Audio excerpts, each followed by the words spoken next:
Dikatakan oleh ahli tafsir, jadi suatu ketika Nabi Musa dan Harun ini naik ke atas bukit meninggalkan Bani Israel karena ingin santai berdua saja naik ke atas bukit. Tiba-tiba di atas bukit itu melihat ada pohon, dan di bawah pohon itu kayak ada tikar. Kemudian Harun alaihi salatu wassalam mengatakan, ya Musa, kayaknya saya ingin tidur di sini. Kata Nabi Musa, silahkan tidur. Tapi kemudian Harun mengatakan, tapi aku takut wahai Musa, kalau seandainya aku tidur di sini, tiba-tiba Rabb pemilik rumah ini kemudian datang dan murka kepadaku. Kata Musa, jangan takut, aku akan melindungi dirimu, tidur saja. Kata Harun mengatakan, ya Musa, kau juga tidurlah di sini di sampingku. Jadi kalau ada apa-apa kau bertanggung jawab. Akhirnya kemudian Nabi Harun tidur, Musa pura-pura tidur. Rupanya Allah subhanahu wa ta'ala mengirim malakul maut. Ketika tidur itulah Harun dicabut nyawanya, kemudian diangkat ke langit dengan tikar-tikarnya sekali. Itu dalam sebuah riwayat yang dikatakan oleh Imam As-Sudi.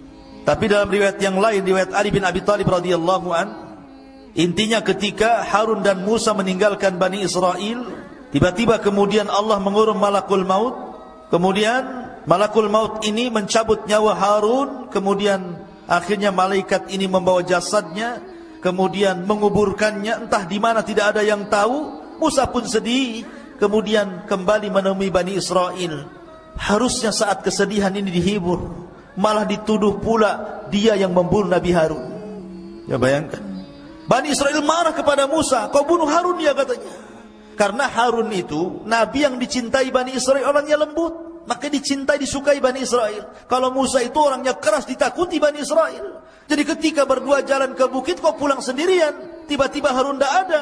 Akhirnya mereka marah kepada Musa, kenapa kau bunuh Harun wahai Musa? Kata Musa, saya tidak bunuh Harun. Akhirnya Musa pun berdoa kepada Allah agar dibuktikan jasadnya bahwa dia tidak membunuhnya. Akhirnya kemudian jasadnya diperlihatkan kepada Bani Israel.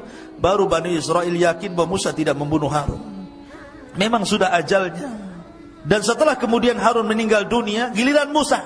Tapi kisah meninggalnya Nabi Musa ini unik masalahnya. Disebutkan dalam hadis Abu Hurairah radhiyallahu an, Rasul yang mengatakan, datang malaikat maut menuju Musa ibn Imran, dan dia pun berkata kepadanya, aku utusan Rabbmu dan engkau sudah saatnya harus meninggal wahai Musa. Marah Musa kepada malakul maut. Tiba-tiba Musa menampar wajah malaikat maut, keluar kedua matanya. Coba malaikat maut ditampar sama Musa sampai keluar kedua matanya. Ya, dia bilang, kau mau nyawut nyawaku ya? Tampar akhirnya. Dia tidak tahu kalau itu betul-betul malakul maut utusan Allah masalahnya. Hadis ini sahih. Maka akhirnya kemudian dikembalikan lagi kedua matanya, kemudian pergi lagi, terbang lagi menemui Allah Azza wa Jal, dan mengatakan, ya Rabb, Musa tidak mau dicabut, malah aku pula ditampar dia katanya. Maka akhirnya Allah mengatakan, sudah, berangkat lagi kau, aku yang utus engkau. Katakan kepada Musa, saatnya dia meninggal, usia dia sudah selesai. Maka malakul maut kembali lagi menemui Musa alaihi salatu wassalam dan mengatakan kepada Musa, wahai Musa, sesungguhnya aku diutus oleh Allah subhanahu wa ta'ala untuk mencabut nyawamu. Akhirnya kemudian Musa pun karena ini tahu perintah Allah subhanahu wa ta'ala, maka dicabutlah nyawa Musa alaihi salatu wassalam. Sementara Musa berada di negeri linglung, negeri Tih. Maka Harun dan Musa sama-sama meninggal di Ardut Tih ini. Lalu siapa yang meneruskan tongkat estafet dakwah Musa? Pembantunya yang kemudian menjadi nabi, namanya Yusa ibn Nun, yang diberikan mukjizat oleh Allah bisa menahan matahari. Bagaimana kisahnya? Jadi ketika kelompok-kelompok pengecut yang diajak perang itu sudah mati semuanya, generasi-generasi itu mati semuanya, datang generasi baru, anak-anak muda pemberani dipimpin Yusa bin Nun, baru mereka mau perang. Ketika itu mereka menyerbu orang-orang Amaleko yang menguasai Al-Quds, Baitul Maqdis. Ketika kemudian peperangan hampir dimenangkan, tiba-tiba masuk di hari Jumat, sudah hampir tenggelam matahari. Dan mereka dilarang tidak boleh perang hari Sabtu masalahnya. Karena hari Sabtu bagi orang Yahudi itu hari yang diagungkan. Jadi matahari tinggal tenggelam. Ini kalau tenggelam di Jumat sore berarti sudah masuk Sabtu. Sementara ini sudah mau menang. Akhirnya berfikirlah Yusha ibn Nun. Maka dia menatap matahari dan mengatakan, aku diperintahkan Allah sebagaimana kau juga diperintahkan Allah. Tolong jangan tenggelam dulu sampai Allah menangkan perangnya. Maka matahari di situ saja tidak bisa tenggelam sampai perang betul-betul menang baru kemudian tenggelam. Maka ini mukjizatnya Yusha ibn Nun bisa menahan matahari. Jadi Yusha ibn Nun yang kemudian berhasil menguasai Baitul Maqdis dan Bani Israel bisa masuk.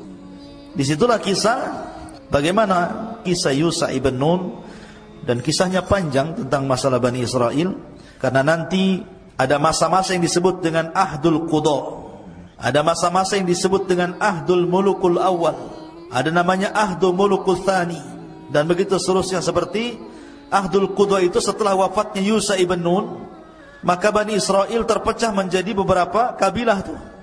Tetapi mereka masih dipimpin oleh Nabi, dan Nabi yang terakhir yang memimpin adalah Nabi Samuel. Tapi karena Bani Israel pusing, bosan dipimpin para Nabi, akhirnya kemudian minta dipimpin raja. Maka raja yang pertama yang dipilihkan Samuel atas izin Allah adalah rajanya Talut, yang kemudian melawan Jalut. Di antara tentara Talut ada Nabi Dawud, masih kecil. Ketika melawan Jalut, Jalut ini kan orangnya besar, tentaranya banyak. Talut ini orangnya kecil tapi kuat, tentaranya sedikit. Hanya 314 orang sisa dari sekian ribu melawan ribuan tentara Jalut. Ketika sebelum perang, di masa itu kan ada sistem mubarazah. Orang kalau sebelum perang zaman dulu itu adu tanding dulu, mana jagoanmu, nih jagoan gua. Kemudian bertarung sampai mati. Akhirnya Jalut sendiri yang maju dan mengatakan, siapa yang bisa mengalahkan saya? Tentara Talut tidak ada yang berani. Siapa yang berani sama Jalut? Rupanya Nabi Dawud pula yang masih kecil dari sekian pasukan, dialah pasukan yang paling kecil, yang paling muda. Berani pula Dawud ini.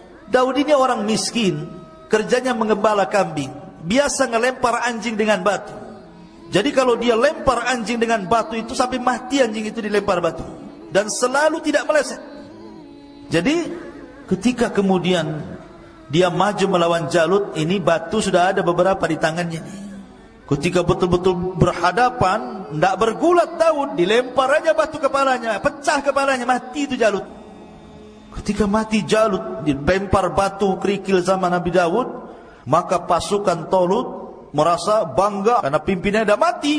Tunggang langgang, menanglah pasukan Talut. Dinikahkanlah Daud dengan putrinya. Ketika Talut meninggal, maka dialah yang jadi raja. Kemudian Daud meninggal dunia, kemudian diwariskan kepada Sulaiman. Dia pula yang jadi raja. Inilah raja plus nabi. Itu cuma dua di Bani Israel, Nabi Daud dan juga Sulaiman. Dia raja plus nabi. Tapi setelah Sulaiman sudah kacau. Banyak perselisihan Bani Israel yang akhirnya kemudian dihinakan Allah sampai dijajah oleh bangsa-bangsa. Terakhir mereka kemudian dibantai oleh tentara Bukhtun Nasr sampai diperbudak kembali sama seperti di zaman Fir'aun.